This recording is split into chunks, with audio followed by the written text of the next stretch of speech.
Estamos aqui em mais um programa da TV Onconews, Ponto e Contraponto, sobre tumores gastrointestinais. Eu tenho aqui comigo dois amigos e grandes experts na área. Então, a doutora Renata Dalpino, que é coordenadora dos tumores gastrointestinais e neuroendócrino do Hospital Alemão Oswaldo Cruz e diretora científica do Grupo Brasileiro de Tumores Gastrointestinais, o GTG. E o Dr. Felipe Coimbra, que é diretor do Departamento de Cirurgia de Abdômen do José Camargo Cancer Center. Eu sou a doutora Raquel Hickman, sou oncologista clínica e diretora do Departamento de Oncologia Clínica do José Camargo Cancer Center. E hoje o nosso tema de discussão hoje, de bate-papo, vai ser sobre tumores neuroendócrinos. Então vai ser uma discussão multidisciplinar, tendo aqui opiniões de oncologista e do cirurgião, no manejo de pacientes com essa neoplasia. Então, uma coisa que, aí uma questão que eu trago aqui para os meus dois colegas, recentemente, agora no final do ano passado, saiu uma publicação no jornal Lancet Oncology sobre a incidência e prevalência desses tumores num grande banco de dados americano, mostrando que nas últimas décadas a incidência aumentou quase 7 vezes, né? E a discussão é que muito disso se deve a achados incidentais. Então, as pessoas fazem mais exames e encontram mais coisas, né? E eu queria saber a opinião de vocês disso, a percepção, se realmente vocês têm visto pacientes com tumor neuroendócrino mais precoce no seu dia a dia. Renato? Eu diria que, na verdade, uns 30% dos meus pacientes vêm com doença inicial, principalmente tumores carcinóides de apêndice e também de estômago, eu tenho visto cada vez mais. Não sei se é só uma coisa do meu consultório, se reflete na realidade também dos cirurgiões. Eu acho também que mais também os pacientes fazendo diagnóstico, cada vez por fazerem mais exames de imagem, mas também tem a questão do patologista estar melhor treinado e tem feito mais diagnóstico de tumores neuroendócrinos. Então, acho que a gente tem visto mais e cada vez vai ver mais tumores neuroendócrinos. Eu também. Aqui a gente acaba tendo um centro de referência, então a gente vê bastante esses casos, mas claramente aumentou. Eu acho que por vários motivos. Os pacientes estão fazendo mais exames, talvez, de prevenção, estão mais orientados, o patologista faz mais diagnóstico. Os médicos, em geral, acabam fazendo também mais diagnóstico, pegando talvez aquelas síndromes carcinóides, demorando menos a identificar a síndrome, né? Então, a gente tem observado, também não sei exatamente os números, mas uma crescente incidência no nosso ambulatório aqui. Eu tenho essa percepção também. Pâncreas, a gente vê muito Também, pâncreas. achar de exame. Exatamente. E muitas vezes vem para nós até discussão, opera ou não opera, né? E aí eu trago para você, Felipe, essa pergunta. Um neuroendócrino de pâncreas, qual que é o tamanho, aí lógico, com a confirmação histológica por ecoendoscopia e PAP de que é um tumor neuroendócrino bem diferenciado, quais são os fatores que você leva em conta entre indicar cirurgia ou observação numa doença inicial? Sim, isso é um tema até bem controverso e mais recente, né? De uma maneira geral, a gente pode falar que a indicação de um tumor nódulo sólido no pâncreas é sempre cirúrgico. Dito isso, a gente tem que pensar também em algumas situações as exceções, né? Em algumas situações de tumores pequenos, principalmente menores que 1,5 cm, bem diferenciados, principalmente considerando o paciente com alto risco cirúrgico, que podem ter uma morbidade, uma mortalidade aumentada e que muitas vezes a sua recuperação pode ser mais prejudicial do que muitas vezes observar o que vai acontecer com aquele nódulo, como a gente tem que pesar. Mas eu acho que tem que ser caso a caso, mas como regra geral, para a gente considerar isso, acho que tem que ser nódulos menores que 1 centímetro, com biópsia confirmando um tumor bem diferenciado, sem nenhum sinal de doença à distância ou linfonodal, né? E pacientes mais jovens e que têm uma capacidade melhor de recuperação, acho que a gente talvez deva, na maioria das vezes, considerar sempre a ressecção. Agora, o paciente tem um risco maior da recuperação cirúrgica, ou que um idoso com outras comorbidades, eu acho que a gente talvez tenha que seguir e que talvez esses nódulos vão ficar bastante tempo sem evoluir para uma situação mais agressiva. E qual seria a frequência ideal de segmento desses pacientes? É também outro ponto que não tem uma resposta adequada, mas de uma maneira geral, a gente recomenda um acompanhamento mais de perto no início, porque quando a gente não sabe a história anterior, se esse nódulo aparecer há menos tempo, se já está lá há 10, 5 anos, então a gente acaba, nesse início, acho que a cada 3, 6 meses a gente deve avaliar, né? E se depois de algum tempo a gente perceber que realmente a evolução desse paciente é mais lenta, claramente o que corrobora a impressão da imagem, da biópsia, eu acho que a gente pode passar. E vocês têm um protocolo que varia entre ressonância e ecoendoscopia, ou vocês têm uma preferência por um isoladamente? Não, eu acho que o primeiro exame, a tomografia ou ressonância, eu acho que a ressonância acaba dando um pouquinho mais de detalhe, mas na primeira avaliação, eu acho que a econdoscopia ela é muito útil, não só para avaliar com uma lupa aquele ponto específico, e também para procurar outros possíveis pequenos tumores neuroendócrinos, quem sabe 10% pode ter nesses pacientes, mas também tem a possibilidade de biópsia. Eu acho que uma vez feito isso, tendo uma boa avaliação no início, a gente pode sim, eu acho que a ressonância é um exame menos invasivo, muitas vezes um custo melhor também para o paciente, consiga avaliar e eventualmente, no caso de alguma mudança, insere de novo a econdoscopia. E uma inovação interessante na abordagem dessa doença é o estadiamento com galho 68, né? E a gente sabe que, como médicos, assim, sempre que vem uma novidade, a gente quer usar, né? Então, a gente, acho que durante um tempo isso ainda acontece, eu percebo que existe um uso exagerado, né, de utilização do galho 68.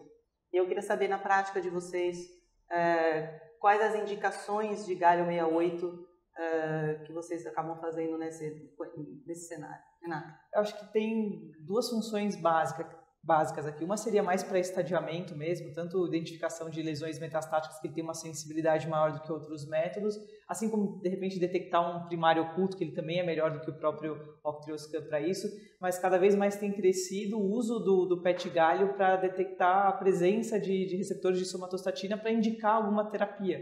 Então, o lutécio, por exemplo, eventualmente análogo de somatostatina. Então, acho que são essas duas vertentes onde o PET galho mais se encaixa.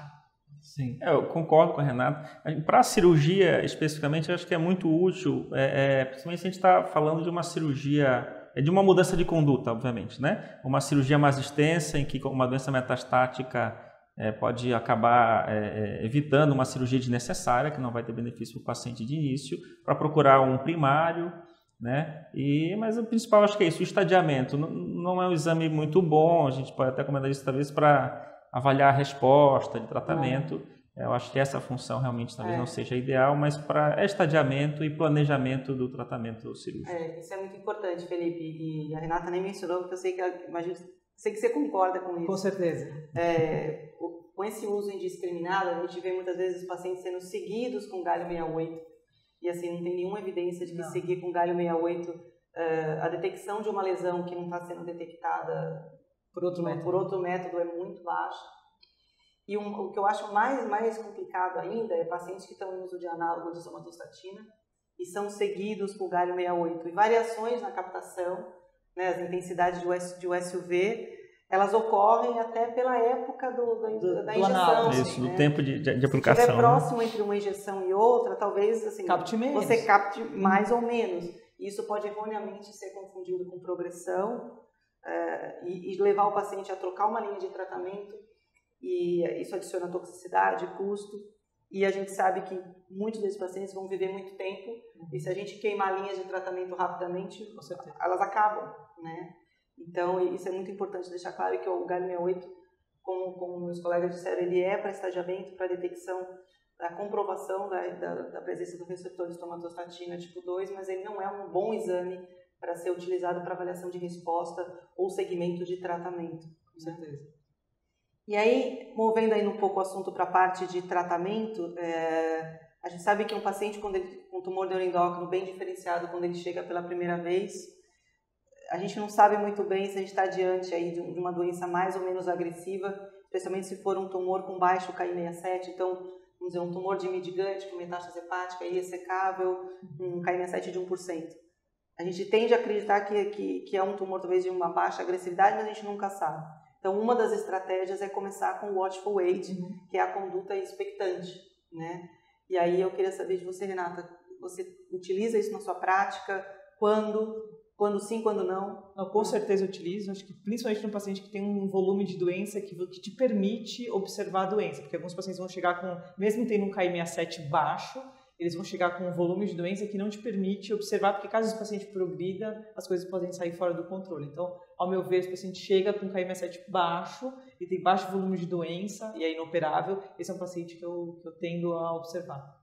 Agora, levando em conta aquela análise de subgrupo do PROMID, que análogo não foi muito bom, no caso o octreotide, para paciente com maior volume de doença hepática. Sim. Né? Então, aí você você indica nesses casos, mas na evidência, na verdade, parece que não ajuda muito. E aí o Clarinet foi por outro lado, ele fez uma análise de subgrupo e nos pacientes que tinham tinha até pacientes com mais de 25% de carga tumoral hepática, e nesse subgrupo também se beneficiou, que eu acho que para mim foi muito mais uma análise de subgrupo 1N pequeno que acabou... Concordo, gerador de hipótese. Exato, né? então eu ainda fico confiante no watch and wait para esses pacientes com baixo volume de doença, mas aí eu fico como o Felipe, eu faço uma estratégia de uma observação mais curta, não é aquele paciente que eu vou pedir para retornar com 6 meses, é um paciente que talvez 3 meses, 4 meses no máximo, né? Acho que o mais difícil nessa situação é lidar com a ansiedade, muitas vezes, do paciente ou da família, de saber, olha, eu tenho uma doença metastática e eu não vou tratar. Mas aí vai da nossa parte, né, de especialistas, e explicar que, olha, tratar agora ou daqui 6 meses, 1 ano, 2 anos, talvez não... Surta, quer dizer, não faz, baseado em estudo clínico, não faz diferença. Até hoje a gente não tem nenhum dado que isso aumente, na verdade, que isso vai levar a um detrimento da sobrevida global. Até que nem o oposto, né? E nem o oposto. Não tem evidência de que aumente a sobrevida também global. Não. Então, a gente sabe que em termos de sobrevida livre de progressão, ok. Mesmo que você use um análogo num paciente que não esteja em progressão, o Clarinet mostrou isso pra gente, isso é factível, você vai aumentar a sobrevida livre de progressão, mas isso não significa que esse paciente vai viver mais. Então, tem que levar isso tudo em consideração. E agora, imaginando esse cenário de paciente, tumor de midgut com baixo Ki67, mas funcionante. E aí, o cenário mais comum é a síndrome carcinoide. Sim. Né? Na progressão, então, vamos dizer, uma progressão, não vou dizer se é radiológica ou sintomática, como você sequencia, quando que você utiliza o escalonamento da dose do análogo, em que cenários você prefere acha que não tem evidência de escalonar, mas adicionar um segundo tratamento, como que você faz isso? Eu acho que no cenário funcionante, se o paciente ele escapou e está fazendo mais síndrome carcinoide mesmo, acho que esse é um paciente que eu tendo a escalonar a dose, mas eu chego, por exemplo, lá no máximo de 60 mg de octreotide-hilar, acho que acima disso a gente já tem dados que não funciona, e se o paciente ele não tem uma doença funcionante, a gente não tem, obviamente, dados de que escalonar a dose isso vai levar algum benefício. Então, aí eu tendo a trocar a estratégia, eu vou para alguma droga-alvo, por exemplo. Eu posso fazer uma pergunta? Sim. Em relação a qual o controle? É o controle clínico dos sintomas ou você usa 5-HI urinário? O que você no controle da dose? É um conjunto das duas coisas, né? Porque o paciente que está tendo escape de sintomas, ele vai ter um aumento do 5-HI na urina. Geralmente é paralelo. Paralelo. Mas acontece dele ter elevação e não ter o sintoma tão claramente pior. E cada vez mais, quando a gente vê que existe uma associação forte entre a exposição crônica de serotonina, altos níveis de serotonina e complicações fibróticas, retroperitoneal, cardiopatia, eu acho que a gente tem que ficar muito de olho e tentar ao máximo deixar esse 5-HA o mais próximo da normalidade possível. E eu concordo com a Renata, a gente acaba escalonando a dose quando tem um escape de sintomas, ainda que o NANETS, que é a Sociedade Norte-Americana de Neuroendócrino, não coloca mais, ele coloca que a segunda progrediu clinicamente, não escalona a dose, já parte para um tratamento novo, que é o telotristat etiprate, que não está aprovado no Brasil. É um inibidor oral da síntese de serotonina, mas a gente utiliza isso mesmo. E agora, se existe uma progressão radiológica, aí a gente entende que não é um fenômeno de taquifilaxia ou problemas de absorção da droga, mas um mecanismo biológico mesmo de escape de alguma via de sinalização. E aí a gente acaba adicionando algum outro tratamento. E o debooking nessa situação, né? Qual que é a sua experiência? O debooking para o fígado a gente já fez bastante, né? Eu acho que principalmente pacientes sintomáticos, com carcinóide, mas na minha opinião hoje o debooking é mais uma arma de tratamento diante de um leque de opções que a gente tem, inclusive um leque de opções menos invasivos, estão efetivos tanto para controlar a doença como um todo. Então o que a gente percebe é que esses pacientes vão ganhando controle da doença ao longo das várias vias de tratamento que a gente tem. E aí eu considero que a cirurgia é uma delas. Então, mas não a primeira, muitas vezes, né? Mas na falha dos tratamentos iniciais e sempre como uma opção mais para frente, porque a gente sabe que a gente não vai curar esse paciente, a doença vai recidivar mais de 90% das vezes. Se não for ficar a doença, a gente não vai conseguir tirar tudo. E uma outra característica nessas situações é que muitas vezes a doença é miliar. Se a gente fizer um explante hepático, normalmente a gente vai achar mais lesão que a gente não encontrou nem na palpação, inspeção ou mesmo no ultrassom operatório.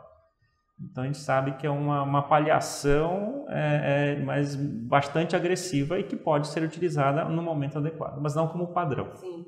E a gente não pode esquecer também que, além do debulking e da terapia sistêmica, existem as terapias loco-regionais, né? Exatamente. Que às vezes em muitos serviços, até serviços públicos, né? Embolização hepática é um tratamento disponível. Bastante eficaz, chega a melhorar em 70%. Sim, né? respostas sintomáticas de 70%, 80%.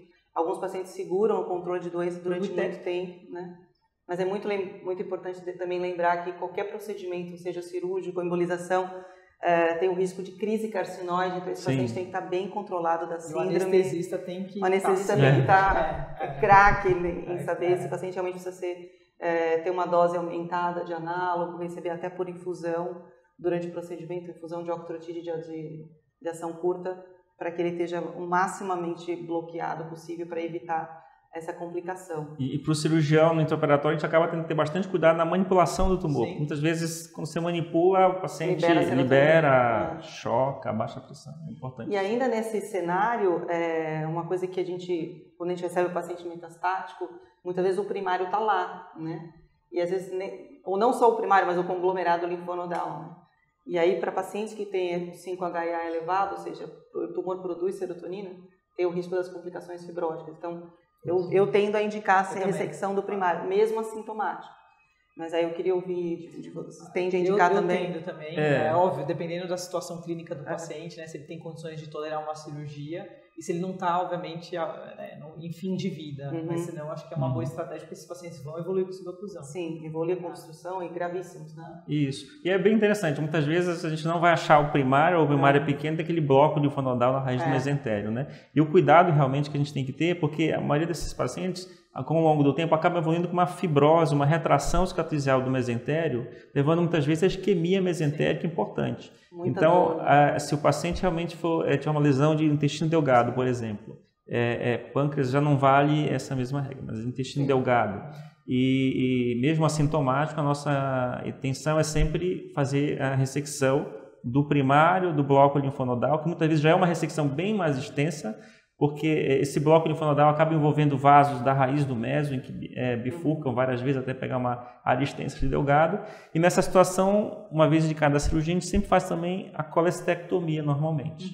Porque um paciente que muito provavelmente vai acabar usando análogo da somatostatina e um altíssimo risco de desenvolver colelitíase depois e acabar tendo que operar em crise durante o tratamento, que não é bom. Sim. E falando em terapia sistêmica, voltando um pouquinho, das grandes novidades é o NETTER-1, né? Então, o NETTER-1 é um estudo que avaliou a adição de lutécio ao análogo de somatostatina versus só o análogo, dose dobrada para tumores de mid-gut com ganho de sobrevida livre de progressão, difícil de ver em oncologia, né? Com hazard ratio bem baixinho. 8 meses e meio versus 40 meses na mediana, então é muito grande. E no Brasil ele é disponível, mas difícil acesso. O estudo foi em mid-gut, mas nos Estados Unidos foi aprovado o neuroendócrino ponto, né? E aí eu queria saber de você, se você tende a indicar além de mid-gut e se sim, a sua experiência e quando você indica? Acho que sim, a gente tem dados, pelo menos retrospectivos, de grandes séries europeias mostrando que esses pacientes com tumores neuroendócrinos de pâncreas, quando expressam receptores de somatostatina, eles também se beneficiam. A gente ainda não tem simplesmente um estudo randomizado confirmando, mas eu não deixaria de indicar... Você acha que precisa de um NETTER para pâncreas? Eu acho que não, mas em termos de política de saúde, eu acredito que vai ser necessário para que os pacientes com tumores neuroendócrinos de pâncreas possam receber, já que provavelmente muitas empresas pagadoras aí de seguro não vão arcar com os custos, já que não tem um estudo randomizado. A gente vê isso na prática, né? A minha experiência é muito boa também. Então eu indico, porém a gente não tem fase 3 ainda para a gente embasar a nossa indicação. E agora, semana passada, aconteceu em Barcelona o Congresso Europeu da Sociedade Europeia de Tumor Neuroendócrino, o INETS, e teve uma apresentação anal interessante sobre o uso do PRT, representado mais pelo lutécio mesmo, em tumores de alto grau, né? O que parece ser um contrassenso, né? Eles não costumam expressar tanto o receptor de somatostatina. Mas agora, com a nova classificação do neuroendócrino de pâncreas, então a gente vê, né, os tumores que eles têm um índice de KM7 mais alto, porém, mas eles ainda são tumores neuroendócrinos e podem expressar. Então, essa foi um estudo multicêntrico, retrospectivo, mas que mostrou dados de eficácia nesse grupo de pacientes. E aí eu queria, Renata, que você comentasse o que essa nova classificação significou e o que significou na sua prática, e você também, Felipe. Eu acho que é algo bom para a prática, porque muitos pacientes que viriam antigamente como um tumor neuroendócrino grau 3 iriam direto para uma quimioterapia sistêmica, por exemplo, baseada em platina e toposídeo. Hoje a gente consegue não utilizar isso, utilizar talvez tratamento menos, em termos de eficácia, semelhante muitas vezes e menos mórbido para o paciente. Então acho que veio nos ajudar nesse sentido a indicar menos quimioterapia agressiva num cenário que não funciona tão bem.